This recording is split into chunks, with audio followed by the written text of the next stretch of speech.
ठीक है, चलिए सीधे मुद्दे पर आते हैं। हम एक विशाल द्वीप की बात कर रहे हैं जो ज्यादातर बर्फ और चट्टानों से बना है और जिसने दुनिया के सबसे शक्तिशाली सैन्य गठबंधन को लगभग चकनाचूर कर दिया था। मतलब ये किसी फिल्म की कहानी जैसा लगता है ना? लेकिन ये ग्रीनलैंड की असली कहानी है और कैसे ये महाशक्तियों के बीच टकराव का केंद्र बन गया। तो इस कथन को सुनिए। अगर अमेरिका सैन्य कार्रवाई करता है तो पूरा नेटो तंत्र खत्म हो जाएगा। अब आप सोच सकते हैं कि यह किसी पुरानी शीत युद्ध की फिल्म की स्क्रिप्ट है। नहीं, ये डेनमार्क के प्रधानमंत्री थे जो अमेरिका के प्रमुख सहयोगी हैं। ध्यान रहे, उन्होंने ये बात 2026 में एक बेहद तनावपूर्ण गतिरोध के दौरान कही थी। इतना सीधा, इतना गंभीर बयान। जी हां, इसने पूरी दुनिया में सनसनी मचा दी। तो ये हमें यहां के सबसे बड़े सवाल पर लाता है ना? आखिर हम उस स्थिति तक कैसे पहुंच गए जहां अमेरिका के सबसे करीबी सहयोगियों में से एक, नेटो का संस्थापक सदस्य, पूरे गठबंधन को ही खत्म करने की धमकी दे रहा है? क्या हुआ? चलिए इसे विस्तार से समझते हैं। ठीक है, तो असल में क्या हुआ था यह समझने के लिए हमें बिल्कुल शुरुआत में जाना होगा। जिस क्षण ने इस पूरे कूटनीतिक विवाद को जन्म दिया, वो सब कुछ सार्वजनिक टिप्पणियों और यकीन मानिए एक सोशल मीडिया पोस्ट से शुरू हुआ। तो 2026 में तत्कालीन राष्ट्रपति ट्रंप एक प्रेस कॉन्फ्रेंस में थे और उन्होंने बड़ी सहजता से ग्रीनलैंड पर कब्जा करने का विचार रख दिया। पहले से ही अफवाहें उड़ रही थीं, लेकिन अब अमेरिका के राष्ट्रपति ने सार्वजनिक रूप से इसकी पुष्टि कर दी थी। देखिए, यह कोई मामूली बात नहीं थी। यह कूटनीति के सामान्य तौर तरीकों से बिल्कुल अलग था। यह बात सबके सामने आ गई थी और ठीक उसी समय जब आपको लगा कि इससे अजीब कुछ नहीं हो सकता, तब यह घटना घटी। व्हाइट हाउस के एक वरिष्ठ अधिकारी की पत्नी ने यह तस्वीर ऑनलाइन पोस्ट कर दी। यह ग्रीनलैंड का नक्शा था, लेकिन इसे अमेरिकी झंडे की तरह रंग दिया गया था और कैप्शन में सिर्फ एक शब्द था, जल्द। आप कल्पना ही कर सकते हैं कि लोगों की क्या प्रतिक्रिया रही होगी।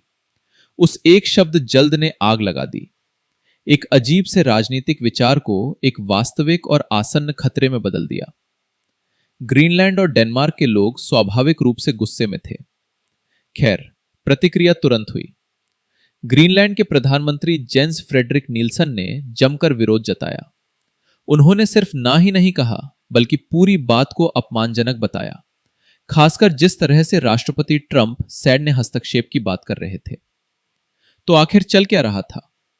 अमेरिका इस विशाल बर्फीले द्वीप पर इतना ध्यान क्यों केंद्रित कर रहा था?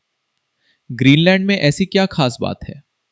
और यही हमें असली मुद्दे पर ले आता है, क्योंकि ग्रीनलैंड सिर्फ बर्फ की एक विशाल चादर से कहीं बढ़कर है। यह निस्संदेह पूरी दुनिया के सबसे रणनीतिक रूप से महत्वपूर्ण स्थानों में से एक है और इसके 5 मुख्य कारण हैं। जी हां, यह सब कुछ स्पष्ट कर देता है। सबसे पहले, इसकी सैन्य स्थिति एकदम सही है। यह अमेरिका, यूरोप और रूस के बीच मिसाइलों का पता लगाने के लिए एक बेहतरीन निगरानी चौकी की तरह है। अमेरिका ने वहां थुओली एयरबेस पहले से ही बना रखा है और इसका एक कारण है।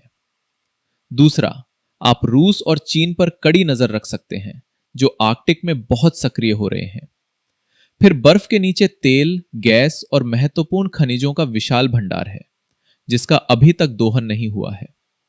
और जैसे जैसे बर्फ पिघलती है, नए शिपिंग मार्ग खुलते जाते हैं और ग्रीनलैंड पर जिसका भी नियंत्रण होता है, उसका इन पर प्रभाव होता है। अमेरिका के लिए यह सब एक ही बात पर आकर टिकता है। ग्रीनलैंड राष्ट्रीय सुरक्षा के लिए नई अग्रिम पंक्ति है। और आइए एक पल के लिए प्राकृतिक संसाधनों वाले हिस्से पर गौर करें, क्योंकि यह बहुत बड़ा है। हम दुर्लभ खनिजों की बात कर रहे हैं, वे पदार्थ जिनकी जरूरत लगभग सभी आधुनिक तकनीक बनाने में होती है, हमारे फोन से लेकर उन्नत हथियारों तक। और इस चार्ट को देखिए, चीन का इन पर लगभग एकाधिकार है।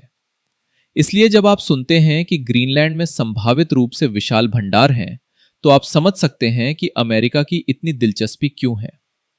इन भंडारों तक पहुंच हासिल करना एक बड़ा बदलाव होगा, चीन पर निर्भरता तोड़ने का एक तरीका। तो अमेरिका के इस दबाव के बाद आप सोच रहे होंगे कि आगे क्या हुआ। खैर, डेनमार्क और ग्रीनलैंड को इसका अकेले सामना नहीं करना पड़ा, बिल्कुल नहीं।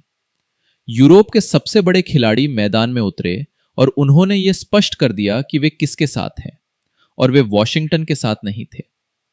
यही कारण है कि नेटो का शुरुआती बयान इतना विस्फोटक था। आपको याद रखना होगा कि नेटो क्या है। यह मूल रूप से एक सैन्य संगठन है जहां एक सदस्य पर हमला सभी सदस्यों पर हमला माना जाता है। अमेरिका और डेनमार्क दोनों इसके संस्थापक सदस्य हैं।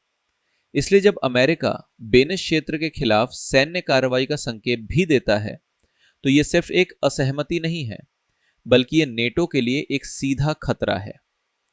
गठबंधन की पूरी बुनियाद पर ही सवाल उठ गया। यह उस एक नियम पर सवाल उठाने जैसा था जो पूरे गठबंधन को एकजुट रखता है। यूरोप ने करारा जवाब दिया। महाद्वीप के 6 प्रमुख देशों France, Germany, Britain, Italy, Spain और पोलैंड ने संयुक्त बयान जारी किया।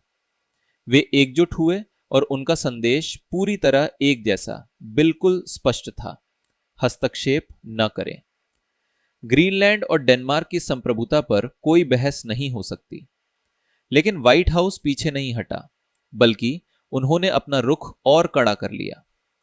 राष्ट्रपति ट्रंप ने इस बात पर जोर देते हुए कहा कि ग्रीनलैंड राष्ट्रीय सुरक्षा के लिए बहुत महत्वपूर्ण है। आधिकारिक तौर पर इसका कारण आर्कटिक में रूसी और चीनी जहाजों की बढ़ती मौजूदगी बताया गया। उनके नजरिए से यह सीधा साधा राष्ट्रीय सुरक्षा का मुद्दा था। सुरक्षा और रणनीति की सारी बातों के जवाब में ग्रीनलैंड के प्रधानमंत्री ने शायद इस पूरे संकट का सबसे शक्तिशाली बयान दिया। हमारा देश बिकने वाला नहीं है। सिर्फ 5 शब्द, इतने सरल, इतने सीधे कि सौदे या बिक्री की सारी बातें पूरी तरह से बंद हो गईं। यह एक सशक्त अनुस्मारक था कि हम एक देश और लोगों की बात कर रहे हैं, न कि केवल एक भूखंड या नक्शे की।